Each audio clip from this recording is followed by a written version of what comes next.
जय हिंद साथियों। यह सच्चाई है कि आप दोस्त बदल सकते हैं मगर अपना पड़ोसी नहीं, और अगर पड़ोसी पाकिस्तान जैसा हो तो उसे ठीक करने के लिए कठोर दंड देना हमारा पहला कर्तव्य है। आज भारत सिर्फ पाकिस्तान नहीं बल्कि क्रूरता, बर्बरता और आतंकी मानसिकता के खिलाफ एक जंग लड़ रहा है।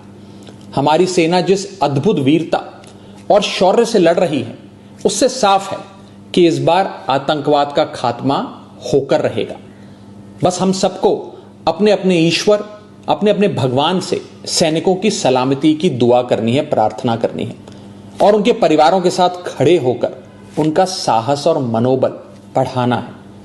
जिन परिवारों से निकलकर कर्नल सोफिया कुरैशी और विंग कमांडर व्योमिका सिंह जैसी बेटियां तिरंगे की शान संभाल रही, जिन परिवारों के बेटे सरहद पर दुश्मन का मुकाबला कर रहे हैं, उन परिवारों के साथ चट्टान की तरह खड़ा होना है। दुनिया जानती है कि हमारा ये उसूल है, ना हम किसी को पहले छेड़ते हैं और ना ही बाद में किसी को छोड़ते हैं।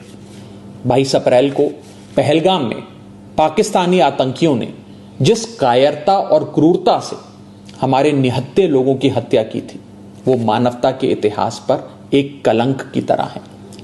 सो हमने भी अपने बहनों के सिंदूर का बदला ऑपरेशन सिंदूर की पहली इंस्टॉलमेंट से ले लिया, मगर पाकिस्तान अपनी गलती मानने की बजाय भारत को ही आंख दिखाने लगा।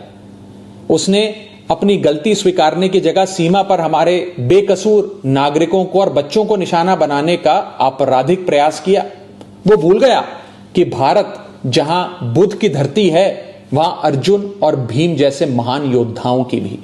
भारत अगर गांधी का वंशज है तो भगत सिंह और चंद्रशेखर आजाद जैसे वीरों का भी। और इसलिए अब भारत की तीनों सेनाएं पूरी ताकत से बता रही हैं कि भारत पाकिस्तान का बाप है और बाप बाप होता है। हमारी मिसाइलें, हमारे विमान पाकिस्तान की छाती पर गरज रहे हैं। हमारा एयर डिफेंस सिस्टम पाकिस्तान की मिसाइलों और ड्रोन्स को मच्छर की तरह मसलकर मार रहा है। जिन आतंकवादियों ने रहम की भीख मांग रही माताओं के सामने उनके कलेजे के टुकड़े को छीना था, जिन आतंकवादियों ने पुलवामा से लेकर उरी तक हमारे लोगों पर नापाक नजर डाली थी, जिन आतंकवादियों ने 2008 में मुंबई में हमारे सैकड़ों निहत्थों और बेकसूर लोगों की बलि ली थी, जिन आतंकवादियों ने 2001 में हमारे लोकतंत्र के मंदिर इंडियन पार्लियामेंट पर घिनौना हमला किया था, जिन आतंकवादियों ने 1993 में हमारी आर्थिक राजधानी मुंबई को सीरियल ब्लास्ट से दहला दिया था, हमारी सेना उन आतंकवादियों को और उनकी नफरत की मानसिकता को पूरी ताकत से दफनाने में जुटी है। बस हम सबको आपस में एक रहना है। मुसीबत में देश की कमजोरी नहीं बल्कि ताकत बनना है। हम किसी भी धर्म, किसी भी जाति या किसी भी राजनीतिक दल से जुड़े हैं, किसी भी नेता को फॉलो करते हैं, इससे ज्यादा महत्वपूर्ण बात यह है कि हम सब हिंदुस्तानी हैं।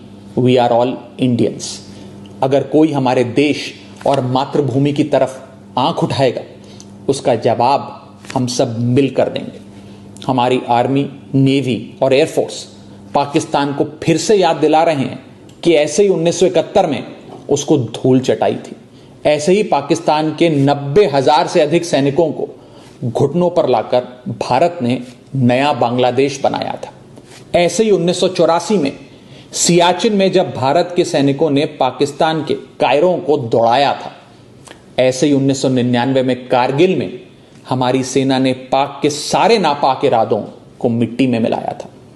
मगर पाकिस्तान की मेमोरी लगता है कमजोर है, इसलिए समय समय पर याद दिलाना पड़ता है। जो देश 24 घंटे 365 दिन पूरी दुनिया के सामने भीख का कटोरा लेकर खड़ा रहता है, जो देश अपने बच्चों के हिस्से का दूध आतंकियों को पिलाता है, उसका फन कुचलने का इस बार इरादा हर हिंदुस्तानी ने ठान लिया है। अब की बार पाकिस्तान को सुधार कर रहेंगे। भारत पाकिस्तान को चुनौती और चेतावनी दे रहा है कि सुधर जाओ, वरना अब काशी से लेकर इस्लामाबाद तक बहेगी गंगा, रावलपिंडी में लहराएगा भारत का तिरंगा। जय हिंद।